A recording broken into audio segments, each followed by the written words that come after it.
우리 서로 인사하겠습니다. 샬롬, 샬롬. 오늘 아침에 갑자기 쌀쌀해졌어요. 그렇죠? 그래가지고 오늘 아침 참 춥다 이렇게 느껴졌지만은 이 추위가 얼마나 가겠어. 지금 봄이 밀려오고 있는데 그렇죠? 하여튼 추위에 이 교회 오시느라고 수고들 많으셨습니다. 우리 옆에 분들에게 수고 많으셨습니다. 인사하시죠.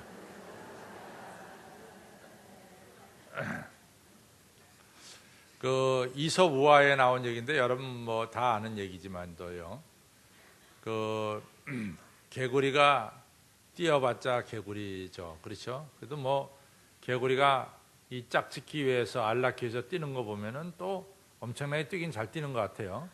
그렇지만은 개구리가 아무리 뛴다 한들 두루미처럼 날을 수도 없고 학처럼 날을 수도 없는 거죠. 그러니까 개구리 생각에는 나도 저 학처럼 이렇게 하늘을 참 아름답게 나는 그런 것을 늘 그리면서 살았습니다. 그러면서 이 갯벌에 학이 내려앉으면은 말합니다. 난 참 이 당신처럼 하늘을 좀 나는 그런 그렇게 되길 바란다고요. 자꾸만 이 학만 만나면 그러니까 학이 정말 하늘을 날고 싶냐 그랬더니 나 하늘 나는 게 꿈이다고 이렇게 얘기하니까 그래 그러면은 내가 하늘 날게 해줄 테니까 내 다리를 좀 물어라. 딱 물고 있으면은 너 하늘 날게 될 거다. 그래서 이제 이 학의 말대로 이 개구리가 학의 다리를 물었습니다. 그랬더니 학이 땅을 탁 치고 올라가더니 정말 학이 하늘을 나르니까 학의 다리를 물고 있던 개구리도 덩달아서 하늘을 나는 이러한 아주 신비스러운 경험을 하게 됩니다. 그랬더니 땅에 있던 개구리들이 야, 너 대단하다. 너는 하늘 나는구나. 막 그러면서 우러러보면서 이러니까 그 개구리가 그냥 입 다물고 있어야지. 나는 너하고 차원이 다른 사람이다. 차원이 다른 개구리다. 이 말을 하려고 입을 딱 떼는 순간 그냥 땅바닥에 떨어져서 낙사했다. 이런 이야기가 있죠. 근데 뭐 그냥 우스갯얘기지만은 이 우스갯얘기 속에서 참 사람이 겸손하기 어려워요. 이 겸손하다가도 조금만 높아지면은 입을 떼서 자랑하려고 드는 것이 바로 이것이 사람이 참 겸손하기 어렵다는 얘기입니다. 제가 이제 이 책방에 가면은 뭐 대강 책을 좀 훑어보고 사야 되는데 뭐 그럴 때도 있지만은 그렇지 않고 제가 좋아하는 분이 책을 내면은 일단은 그 책은 사고 보는 게 있습니다. 그 중에 한 분이 이제 미국의 이 기독교 작가인데 맥스 루케이더라는 분이 있어요. 이분이 참 책을 많이 썼는데 이 사람이 쓴 책의 몇 권은 이 미국 전역에서 이 제일 많이 팔린 책도 한 두세 권 있습니다. 기독교 내에서. 이분이 자기가 얼마나 자기의 어리석음을 한번 얘기하는데 어떤 얘기냐면요. 이분이 우리나라 저까지도 그 사람의 책을 사니까 또 아마존에서 이 미국의 책판 아마존에서 이 사람의 책이 베스트셀러로 한 두세 권이 선정된 적이 있으니까 나름대로 이분의 이름이 있어요. 이분이 책을 좀 더 잘 쓰려고 이제 지방으로 좀 소도시로 옮겨가서 살게 됐습니다.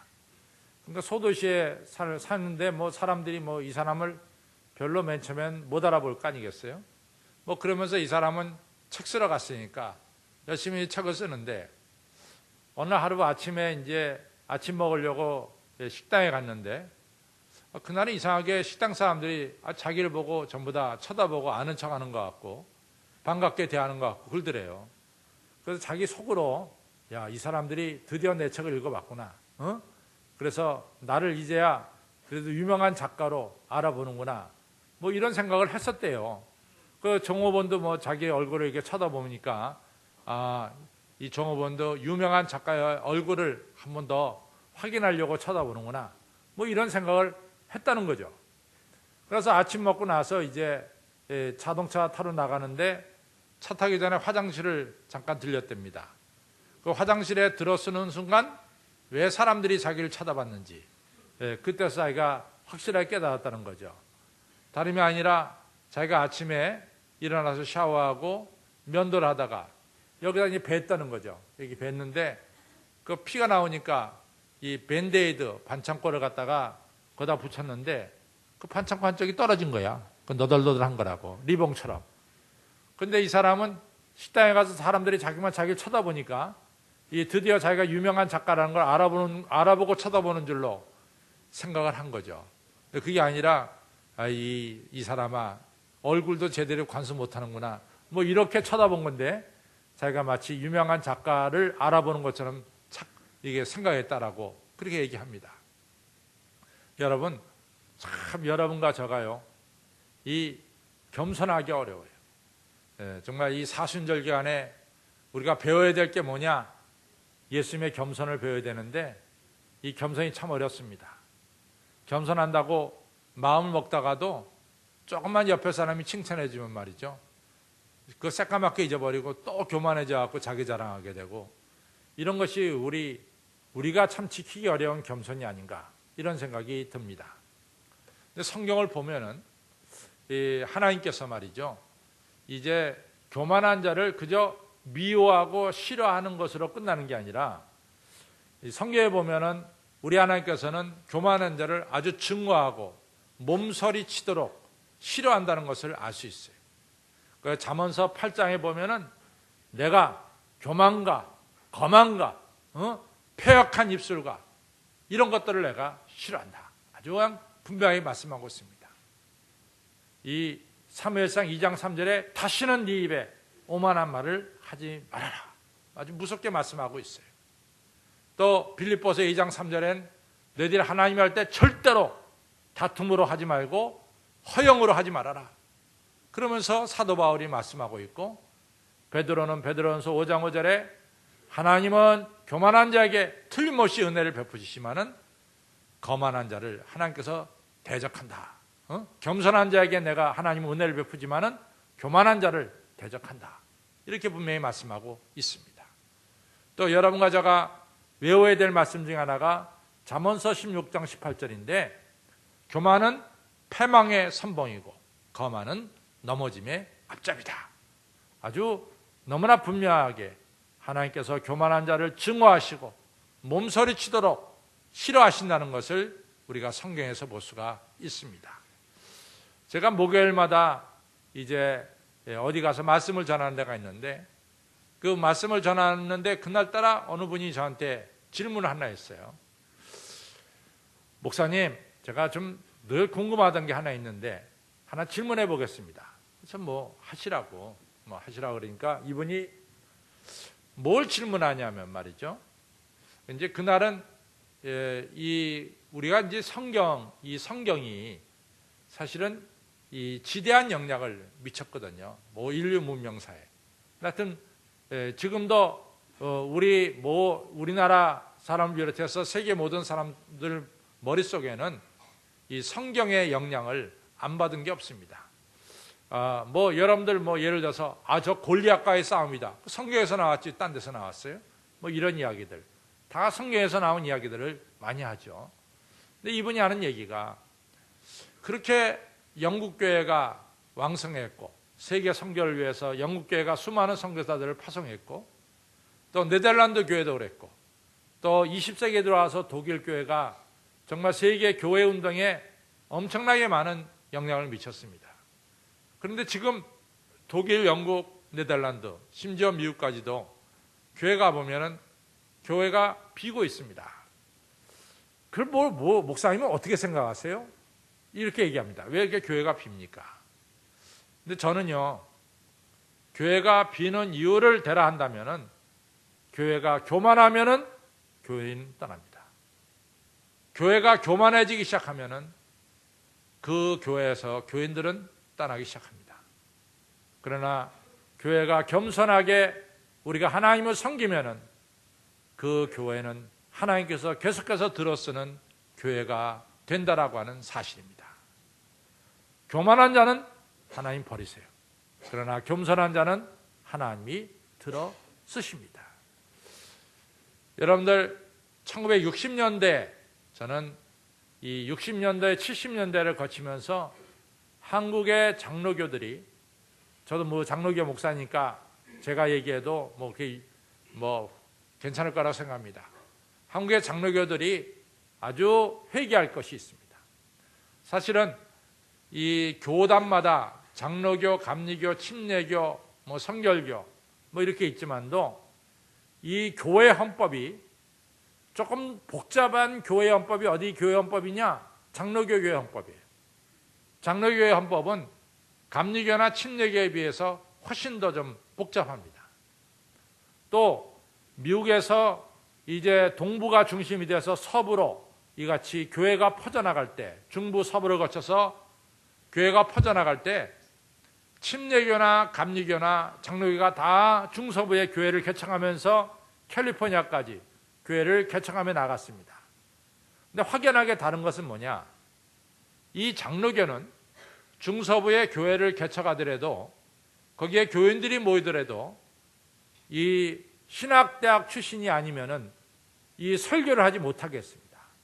그래서 우리 교단을 말하면 준목 인허를 받지 않으면은 강단에 서서 설교하는 것을 갖다가 허락하지 않았습니다. 그러나 상대적으로 이 감리교나 침례교는 이 예수님 믿는 평신도들 중에서 믿음이 좋은 분에게 설교할 수 있도록 설교권을 줬어요. 이처럼 선교 방법이 감리교나 이 침례교나 그리고 장로교 사이에는 서로 달랐습니다. 그래서 이 장로교라고 하면은 좀 뭐라 그럴까? 조금 아주 나름대로 이 어떤 이 프라이드를 가지고 있었어요. 근데 한국 장로교도 60년도, 70년도 들어서 한국 장로교들이 커질 때 한국 장로교가 조금 게을리한 게 뭐냐? 가난한 사람들에 대해서 게을리했습니다. 그리고 한국 장로교가 배운 사람들에 대해서 조금 더 관심을 기울였어요. 그때 이 가난한 사람들을 위해서 복음을 전한 교단이 어디냐? 그것이 바로 순복음이에요. 순복음은 그 당시에 못 배우고 가난한 분들, 그래서 너희 영혼이 잘된 같이 범사가 잘되고 강건하기를 내가 원한다. 요한 3서에 나오는 이 삼박자의 복음으로 60년대, 70년대 들어서 열심히 복음을 전했습니다. 그 당시 순복음은 정말로 엄청나게 성장을 했고 장로교는 가난한 사람들이 장로교에서 슬슬 빠져나가는 이런 역사가 일어났습니다.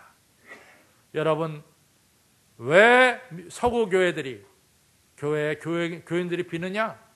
물론 뭐 여러 가지 이야기를 들 수 있지만은 그 중에 하나가 교회가 교만하면은 교인들이 떠나고 교회가 겸손하면은 하나님께서 이같이 그 교회를 세워주신다는 사실을 우리는 늘 기억해야 될 줄로 믿습니다. 오늘 여러분과 제가 사순절 세 번째 이 시간을 맞이하고 지나고 있는데 우리가 사순절에 배워야 될 게 많이 있어요. 그 중에서 여러분과 제가 배워야 될 게 뭘까? 그것은 우리가 하기 어렵지만도 꼭 해야 되는 겸손을 우리가 배워야 되지 않을까 이런 생각을 갖습니다. 여러분 시편 23편을 보면은 뭐가 나와요?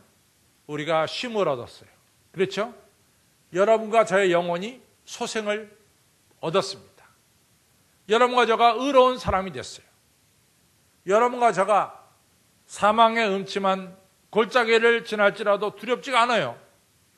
그리고 여러분과 저가 아버지의 집에 영원히 사는 이런 축복을 받게 됐습니다. 이러한 일들 속에서 여러분과 저가 한 일이 뭡니까? 우리가 쉼을 얻는데, 구원받는데, 그리고 우리가 의로운 사람 되는데, 우리가 사망의 음침한 골짜기를 지날지라도 담대해지는데, 그리고 우리가 아버지의 집에 영원히 거하는데 우리가 한 일은 뭐냐 말이지. 여러분과 저가 개개인이 한 일이 뭐냐 이거죠. 오늘 시편 23편은 말합니다. 여호와는 나의 목자시니 내게 부족함이 없으리로다.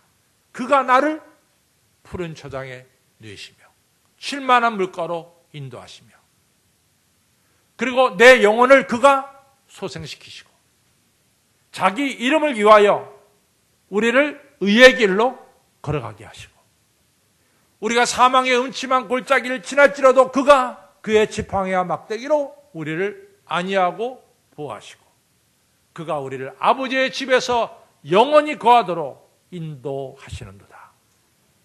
시편 23편에 우리가 힘을 얻고 구원받고 우리가 의로운 사람이 되고 우리가 사망이 없지만 골짜기를 다닐지라도 담대해지고 우리가 아버지의 집에 이르는데 여러분과 저가 한 일은 아무것도 없어요.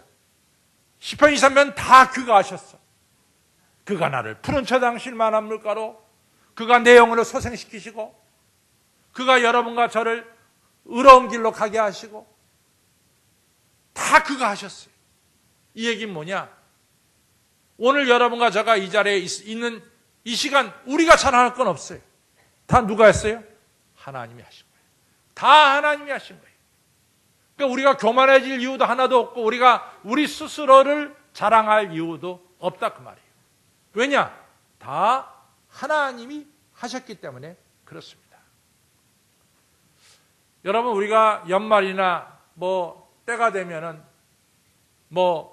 미술을 잘 그린 사람에게 미술 대상을 주는 이 국전도 있고, 또 음악을 잘하는 사람에게 음악 대상을 주는 그러한 상도 있고, 또 병원에서는 너무나 수술을 잘하는 외과 의사한테 이같이 아주 최고의 최고의 의사상을 주는 경우도 있어요. 근데 저는 지금까지 살면서 한 번도 이 캔버스, 그림이 그려지는 캔버스가 상을 받아본 것을 내가 들어본 적이 없습니다. 작곡하는 사람이 오선지에다가 이같이 작곡하는데 그 오선지가 상을 받아본 적을 제가 들어본 적이 없습니다.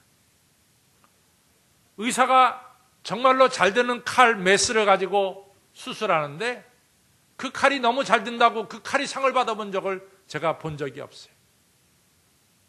캔버스나 오선지나 이 칼은 전부 다 도구지, 그것이 이같이 주체적으로 움직이는 것은 아니라 그 말이에요. 마찬가지로 여러분과 저는 하나님의 도구지, 우리를 움직이시고 우리를 축복하시는 분은 하나님이십니다. 그래서 시편에서 그가 자기 이름을 위하여 우리를 의의 길로 인도하신도다. 그가 자기 이름을 위하여 여러분과 저를 의의 길로 인도하신다. 이 말씀을 보면은 우리의 하나님께서 영광을 받으시기를 원한다는 것을 우리가 분명히 알 수가 있어요. 그럼 여러분과 저는 이런 반문을 할 수 있어요. 하나님 혼자 영광 받으십니까? 하나님 그렇게 영광 받기 좋아하세요? 우리도 좀 영광 받게 해주세요. 그럴 수 있어요. 자기 이름을 위하여 우리를 의의 길로 인도하신다니까 그렇게 하나님이 영광 받기를 원하세요? 우리도 좀 받고 싶습니다. 얼마든지 우리는 그런 생각도 한번 해볼 필요가 있어요. 그러나 분명한 것은 확실히 다른 게 있어.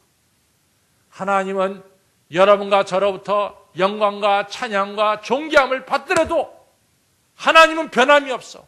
어제나 오늘이나 영원토록 똑같이 여러분들을 사랑하시고 여러분과 저를 위해서 독생자 아들을 십자가에 달려 죽게 하기까지 여러분과 저를 사랑하신다는 말이지. 하나님은 우리로부터 아무리 찬양을 받는다 그래도 그 찬양 때문에 하나님이 우쭐거리신 적도 없고 교만해지신 적도 없습니다. 똑같아. 근데 우리 인간이 이상해. 조금만 찬양받으면 사람이 달라져. 조금만 박수 받으면 사람은 변하는 거예요. 달라지고 변화됩니다. 이것이 사람이에요. 우리는 너무나 쉽게 변해. 누가복음 18장에 보면은 당연히 여러분과 저가 금식기도도 해야 되고 당연히 여러분과 저가 11조도 드려야 되고 당연히 여러분과 저가 십계명을 지켜야 됩니다. 그런데 누가복음 18장에 나오는 바리새인은 그것을 자랑하는 거예요. 하나님, 내가 금식기도 하고 내가 11조 바치고 내가 십계명을 지킵니다.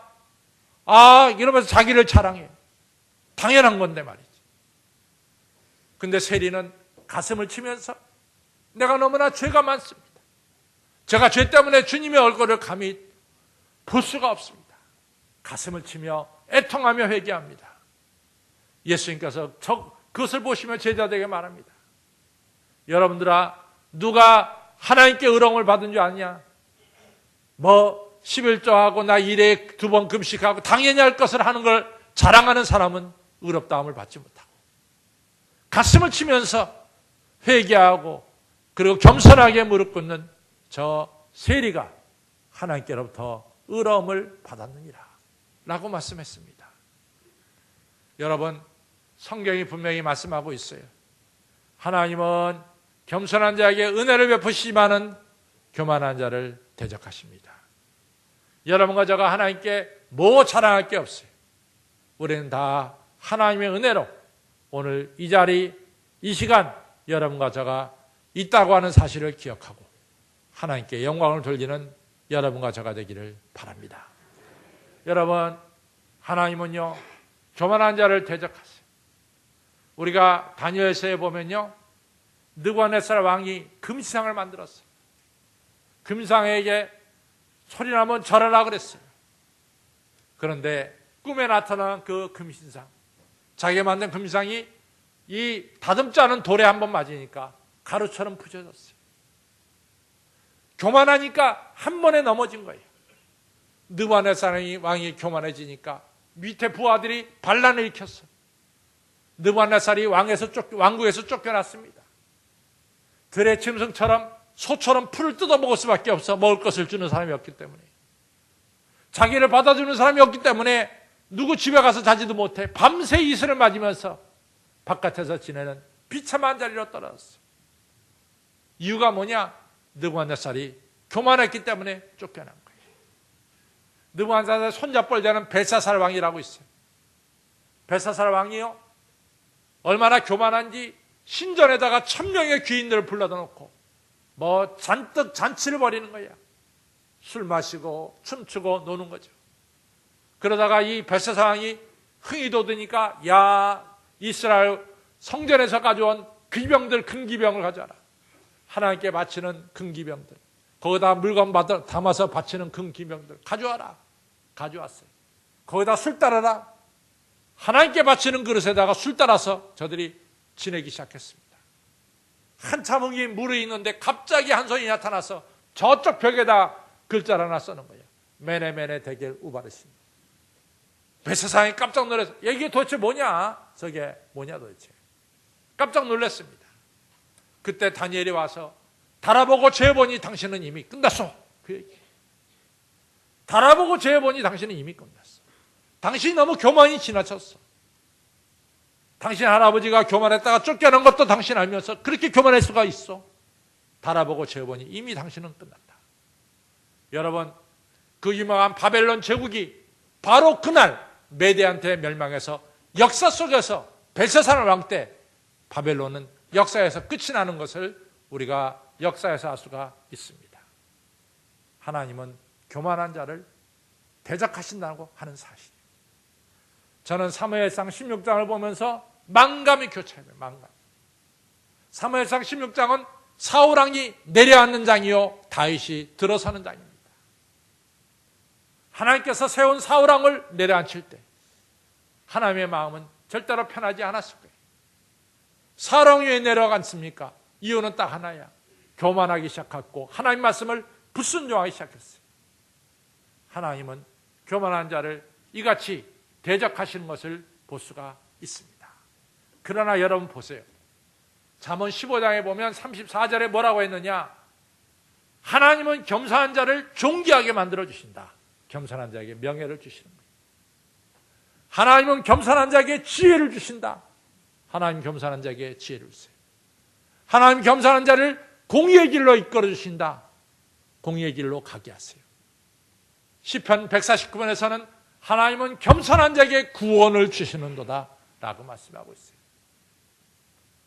여러분, 우리가 성경에 나오는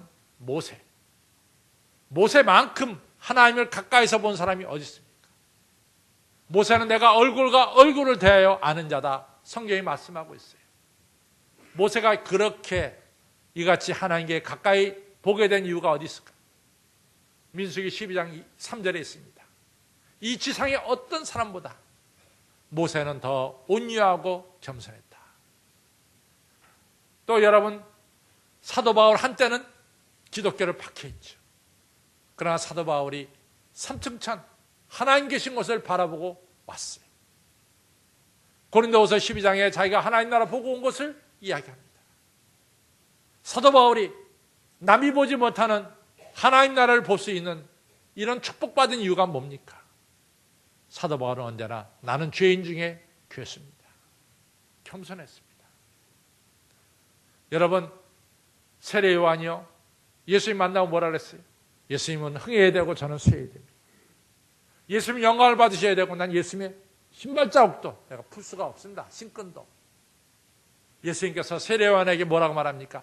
여자가 낳은 자 중에 너만치 큰 자가 없다.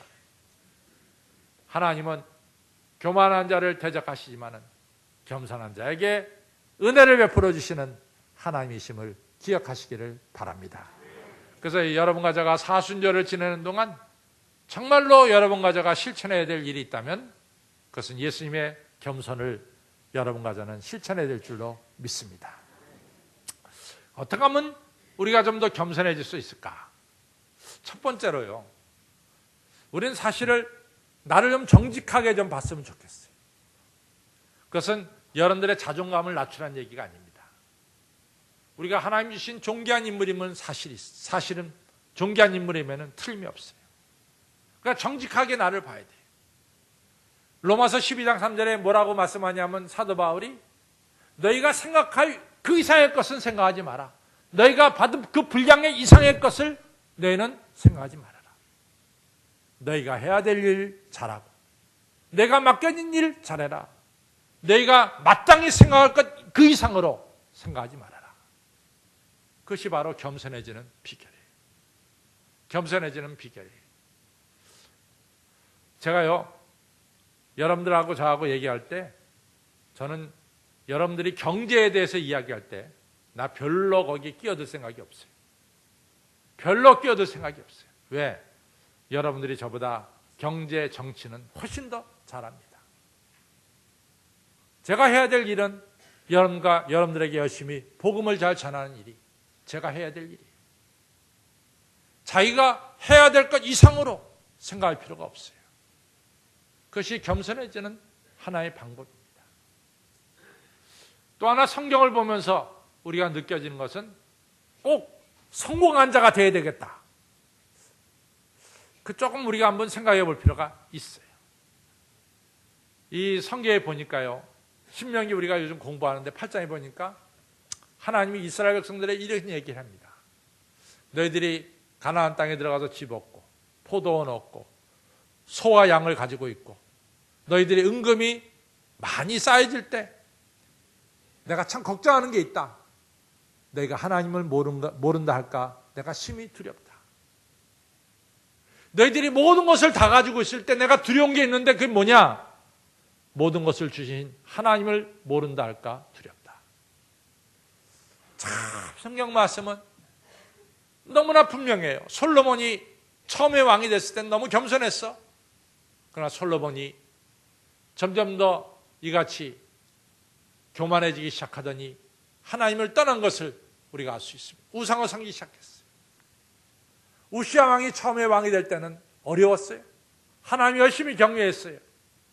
우시야가 큰 나라를 이루고 보니까 그 다음에 하나님을 무시하기 시작합니다. 요아스라는 왕, 7살의 왕이 됐어요. 7살의 왕이 됐습니다. 그래가지고 대제사장 여호야다가 그를 보호해서 그가 7살의 왕이 됐지만 나라를 잘 다스렸어요. 여호야다가 죽고 나서 이 요아스가 큰 왕이 됐을 때 자기를 키운 여호야다의 아들 사가랴를 이 왕궁 뜰에서 죽입니다. 교만해졌어요. 여러분과 제가 다 성공은 괜찮아. 그러나 너무너무 성공하려고 마음먹지 마세요. 자칫 잘못하면 여러분과 저는 하나님을 떠나고 교만하게 될 가능성이 우리 인간에게는 너무나 많습니다. 또 여러분과 제가 일을 하면서 우리는 팀 동료들에게 항상 칭찬하고 격려할 필요가 있습니다. 그 LA 레이커스의 유명한 제가 있을 때 농구 감독인데 레일리라고 하는 감독이 있는데 그 감독이 한 말이 한번 책에 남았어요. 레이커스가 어느 팀하고 농구를 했는데 그날따라 신인으로 들어온 사람이 아마 30점 이상 슛을 쏜 것 같아요. 신문에 이같이 신동이 나타났다, 농구의 신동이 나타났다, 그렇게 할 때 이 감독이 이 신동을 불러다가 얘기했어요. 너 너무 우쭐대지 말아라. 너 너무 우쭐대지 말아라. 네가 오늘 30점을 올린 것을 생각해봐라. 네 팀 동료가 너에게 정확하게 패스해서 네가 슛을 쉽게 쏠 수 있게끔 해줬기 때문에 네가 오늘 30점이라는 슛을 쏠 수가 있었어. 누군가가 네가 슛을 쏠 수 있도록 방어해줬기 때문에 네가 오늘 30점을 올릴 수가 있었어. 우리 팀이 승리한 것은 너의 공로가 크다고 얘기하지만은 사실은 우리 팀이 오늘 승리하기 위해서 얼마나 많은 사람들이 상대방 팀을 갖다가, 선수를 갖다가 수비하느라고 애썼느냐. 너는 오늘 네 팀 동료들이 도와준 것을 잊지 말고 고맙게 생각해라. 맞는 말씀입니다. 여러분들, 항상 우리가 겸손해지려고 하면은 나 혼자서 되는 것이 아니라 우리 팀 동료들과 함께 이 귀한 일을 하고 있음을 꼭 기억하시기를 바랍니다. 네 번째로 우리가 또 생각할 것이 있습니다. 그것은 우리가 누가복음에 나오는 말씀이에요. 이 사람아, 자네가 잔치 자리에 청함을 받았으면은 맞세에 가서 앉아. 상세에 가서 앉을 생각하지 마라. 맞세에 가서 앉았다가 그 집주인이 당신을 이 자리에 앉으시오 하면 이 자리에 앉지. 먼저 상석은 내 자리다. 그렇게 주장하지 말아라. 항상 말석부터 앉기 시작해라. 참 맞는 말씀이에요. 뭐 이거 옛날 얘기인데 제가 이제 어느 목사님을 좀 모시고 있었는데 그 목사님은요, 하여간 이 한국에서 누구 유명인만 오면 그 옆에서 사진 찍으려고 난리예요. 나는 저쯤 도망가는데 강 목사 불러 사진 찍으라고. 나는 유명한 사람 옆에서 사진 찍는 거 별로 안 좋아합니다. 너무 좋아하셔. 여러분들, 그거 뭐 사진 유명한 사람 옆에 찍어가지고 여러분들 벽에 걸어뒀다고 해서 뭐 대단해져요, 여러분들이? 하나님 옆에서 사진 찍으세요, 하나님 옆에서. 그게 더 대단하시는 겁니다. 여러분들 항상 나는 그 자리다 그러지 마시고 오늘 성경 말씀대로 맞석부터 한번 시작해 보세요. 교회에서도 마찬가지예요. 또 여러분들, 참 아합이라는 왕이 아주 못된 왕인데 아합이 한 말 중에 하나 참 아주 명언을 하나 남겨놨어요. 아합이 뭐라고 얘기했냐면 장군은 칼을 뺄 때 얘기하는 것이 아니다. 장군은 칼을 칼집에 넣을 때 얘기한다. 이게 뭐냐면 칼을 뺄 때 내가 너를 이긴다 그렇게 얘기하지 말고 이기고 나서 칼집을 넣을 때 그때 장군은 이야기하는 거다. 참 병언이에요. 우리는 너무나 떠벌려서는 안 됩니다. 스폴전 목사님이 유명한 얘기를 했잖아요. 무슨 얘기를 했냐면은 신학생 중에 하나가요, 막 설교하러 이제 처음 올라가는데 당당했어요. 내가 설교하면은 자가 오늘 모여든 여기는 모든 분들을 다 감동시킬 거다. 아주 자신만만해. 저는 그런 자신만만한 건 없습니다. 성령님이 여러분들을 감동시키면 몰라도. 그래갖고 그 올라왔어요. 설교하고 내려갈 때는 기가 팍 죽어서 내려갔어요. 스포츠 목사님이 불러다가 말합니다. 야, 이 사람아, 자네가 설교단에 올라갈 때 지금 모습으로 올라갔다면은 자네가 설교 끝나고 나올 때는 당당한 모습으로 내려왔을 것이다. 참 명언이에요. 여러분과 저는 너무 떠벌릴 필요가 없습니다. 또 하나, 여러분과 저의 입술을 통해서는 오만한 말을 해서는 안 됩니다. 오늘 사무엘상 2장 3절에 너희 입에 오만한 말을 담지 말라. 우리는 우리 입술을 통해서 겸손한 말을 해야지 오만한 말을 해서는 안 됩니다. 마지막 7번째는 뭐냐? 십자가를 지고 가라는 거예요. 여러분과 저는 십자가 지고 가야 됩니다.